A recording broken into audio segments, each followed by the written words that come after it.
Olá pessoal, tudo bem com vocês? Bem-vindos a mais um vídeo devocional nessa nossa jornada no Evangelho de Marcos. Nós estamos já no segundo capítulo e eu gostaria que você, se você não leu esse segundo capítulo, você pegasse um tempo para ler com cuidado, porque é um capítulo muito interessante. Vou pegar só um ponto, como eu tenho feito no vídeo anterior e vamos continuar fazendo em toda a nossa série. Um ponto importante aí para nós pensarmos juntos e eu queria falar com vocês do versículo 23 a 27.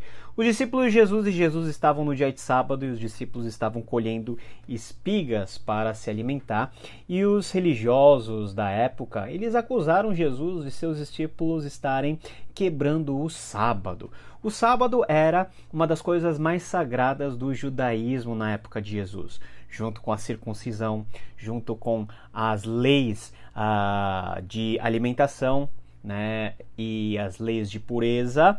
A lei do sábado era algo central da própria identidade do judeu. Então o judeu que era judeu guardava o sábado porque faz parte dos mandamentos mais basilares. Está lá nos 10 mandamentos, Deus descansou no 7º dia, enfim. É um conceito muito caro para os judeus. Entretanto, Jesus ele responde a esses religiosos da lei a partir do versículo 25, dizendo o seguinte: vocês nunca leram o que Davi fez quando se viu em necessidade e teve fome, e ele e os seus companheiros? Como entrou na casa de Deus no tempo do sumo sacerdote Abiatar e comeu os pães da proposição, os quais só os sacerdotes era lícito comer, e ainda deu esses pães aos seus companheiros.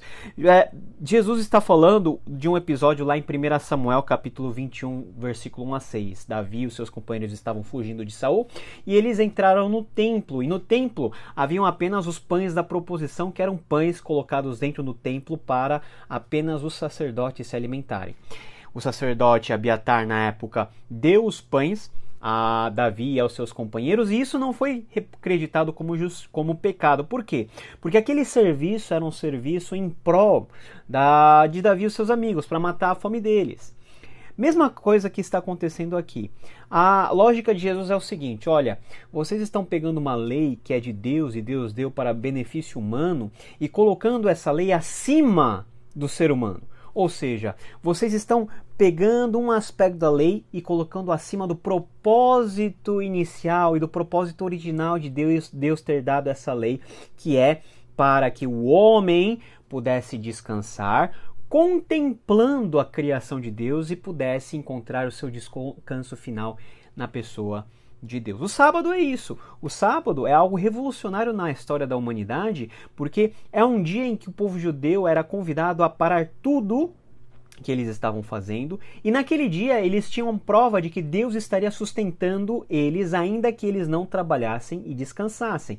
Era um descanso de contemplação, era um descanso de adoração. Entretanto, essa lei, que era para ser usada como instrumento para glorificar a Deus, acabou sendo usada ao longo do tempo como um alvo de adoração, como um fim em si mesmo.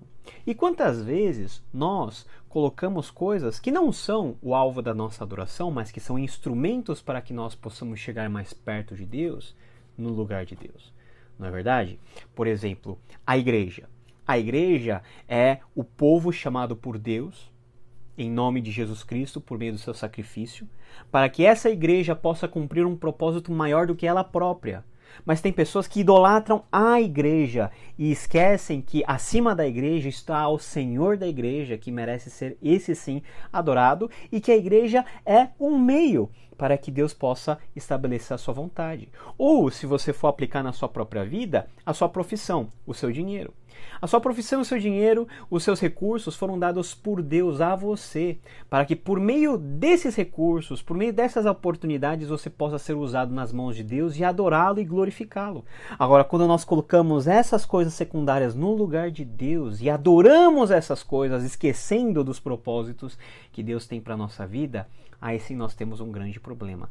O grande problema aqui dos religiosos não foi que eles estavam guardando ou não o sábado, mas foi que eles estavam guardando o sábado de uma maneira a não considerar que a real vontade de Deus para o ser humano ao guardar o sábado é que o ser humano fosse abençoado e não que o ser humano se transformasse em escravo do próprio dia do sábado.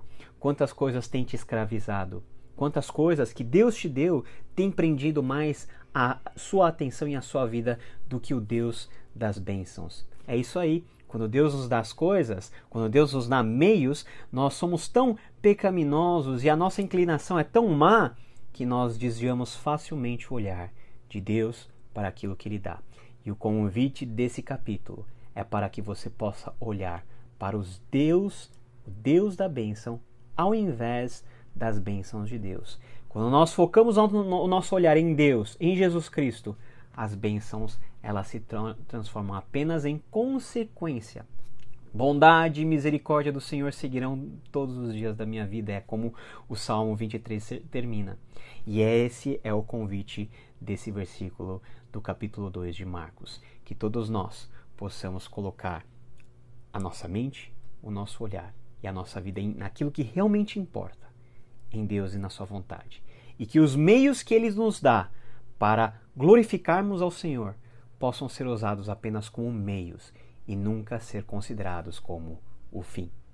Até amanhã com mais uma reflexão, agora no capítulo 3. Convido você a já ler o capítulo, orar e, na sua leitura, você já encontrar um ponto em que você possa aplicar aí no seu cotidiano agora, nesse instante. Que Deus te abençoe. Até amanhã. Tchau.